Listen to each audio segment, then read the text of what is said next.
Each one of us, when we were born, right away we are being registered on the book of death. Yeah.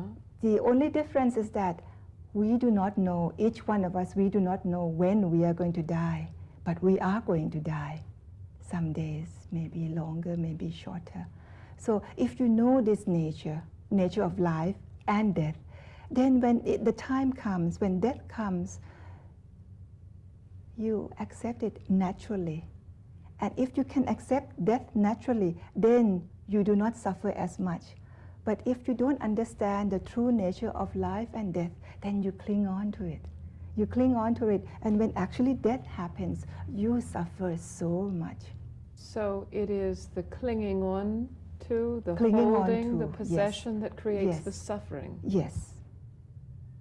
So the message of Buddhism is, how are we to free ourselves from this clinging, this holding on to?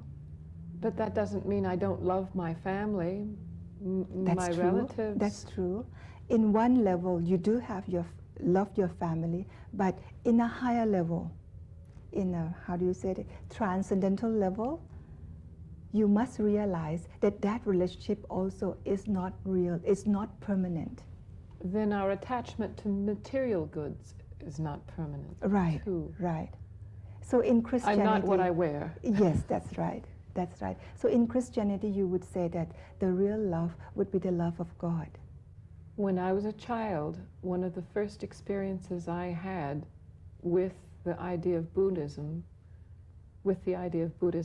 was to hear about the monks who were protesting the Vietnam War. Yes. And set themselves on fire. Yes, that is I was in a young child, 1962. and I was so shocked. Yes.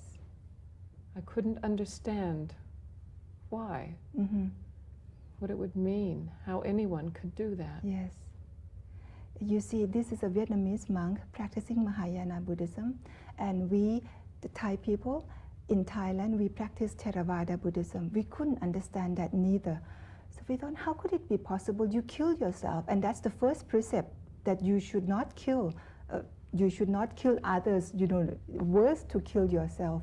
But when you study Mahayana Buddhism, you will understand that in one of the precepts, the Bodhisattva's precepts, they have 58 Bodhisattvas precepts. One of the precepts says that you will not allow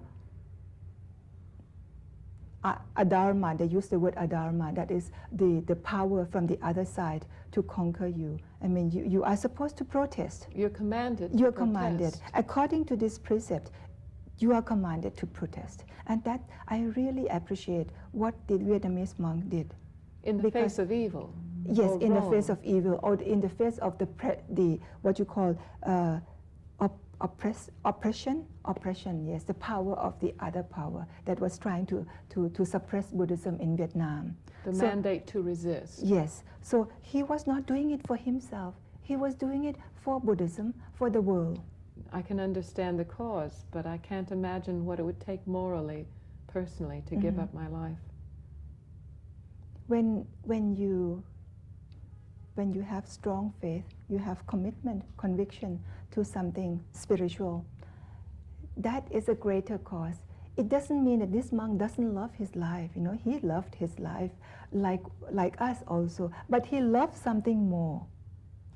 You see, so he was willing to sacrifice this part for the major part, for the bigger part. And if he'd been completely attached to his life, he could not have done that. He couldn't have done. So it wasn't that he shouldn't love his life.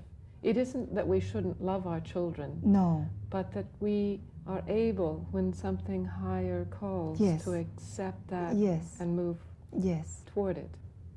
So it's all right you love your children, but please love others' children also.